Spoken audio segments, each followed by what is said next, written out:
Hi, this is Christy with Guidepost to Wellness, and you guys that are return visitors to my channel, you know that I love being outside, and though it's a little breezy and hopefully that won't cause too much noise, I just have to get outside and sit under a tree and enjoy a little bit of the outdoors. It's been raining a lot with the stay-at-home, shelter-at-home type stuff going on. It's just a really nice opportunity to have some time outside in the outdoors.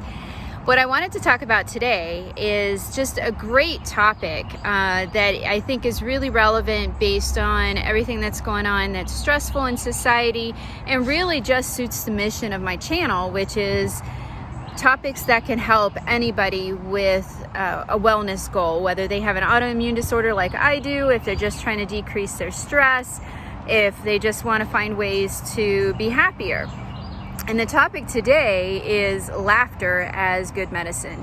And it's really kind of funny, I can't believe I haven't talked about this sooner, but what really hit me recently are two things. One, I got a newsletter from somebody that I regard very highly, Chris Kresser, who is a functional medicine expert online and with classes and practice out in California. But the other thing that really hit me, and forgive me because I still just get such a chuckle out of it, is I know you guys have seen them out there, but there's YouTube videos out there about how folks are doing some crazy homemade face masks. And I laughed so hard the other day at a compilation of face masks that, I mean, I was crying, I had tears running down my face, and I think I kept laughing for probably a good hour afterwards.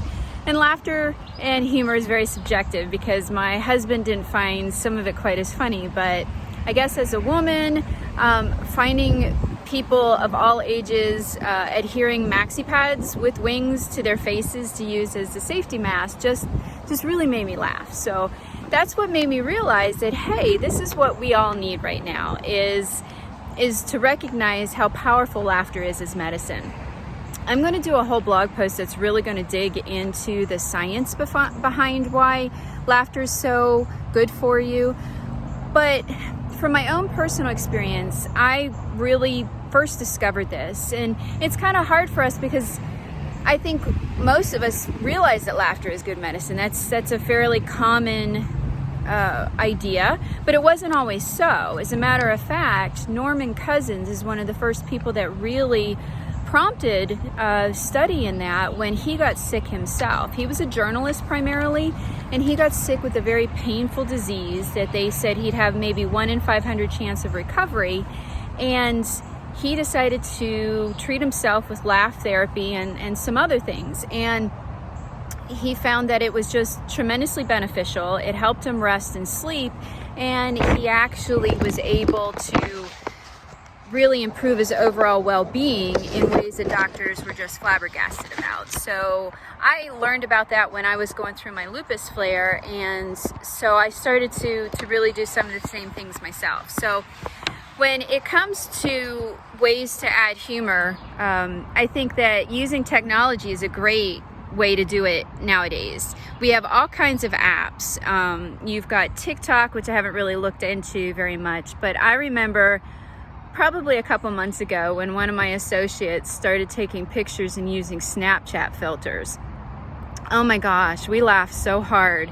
She took a picture of me and I had my hair all pulled back, and she turned me into a man and put a scruffy beard on me, and I swear I looked like a version of Rick Schroeder or something, and it was awful and hilarious, and we all laughed so hard. And that's the one thing about laughter, is it's very social and it's very contagious too.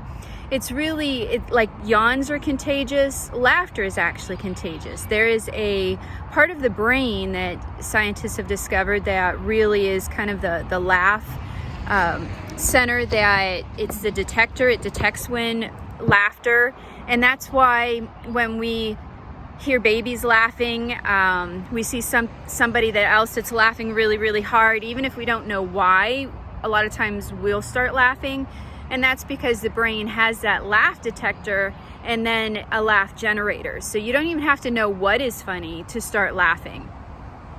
And that's what was happening with my husband. He saw me laughing, even though he didn't think some of the masks were that funny, he was laughing with me because I was laughing so hard. And that's, you know, one of those glorious things about laughter.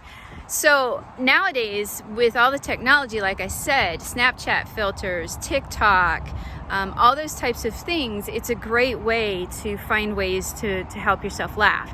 I've put out a playlist of some of the things that I think are funny.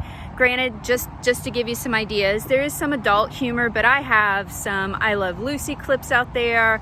I have Robin Williams in Mrs. Doubtfire, some of the funniest scenes that I love there.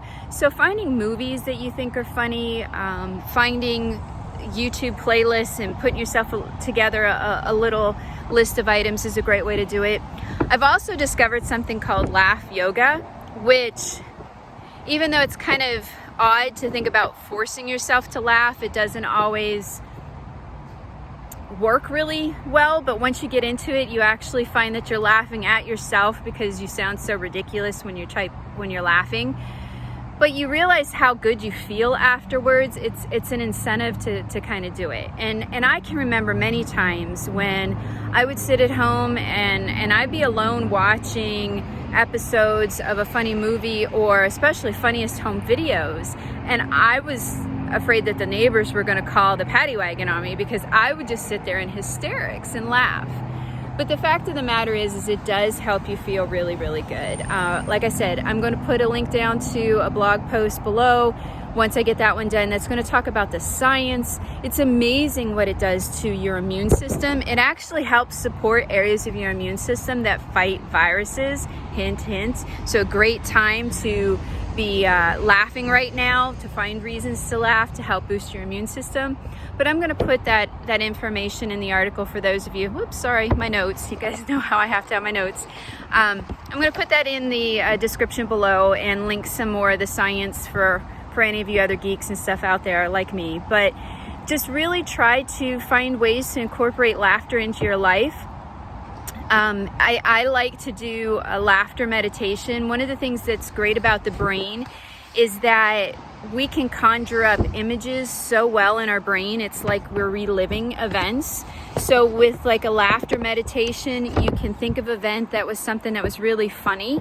I can think of some things from my childhood that I can just really envision. A sledding trip one time, and I can envision the cold, the sounds, and just get myself, you know, right back into a fit of hysterics over it. So take some time to do that. Use the power of your brain for the positive stress release of remembering those funny things and really living in them and enjoying them.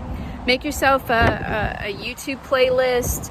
Take some time, schedule some time every day, maybe to do something funny with Snapchat or TikTok or funniest home videos, whatever it is, because the health benefits are outstanding and you'll feel better. You know you will. So unless of course you have like broken ribs or something, but you'll feel better, and that's what we all need right now, especially in stressful times. So any excuse that we can have to find a reason to laugh in a positive way and boost our immune system, I'm all for it.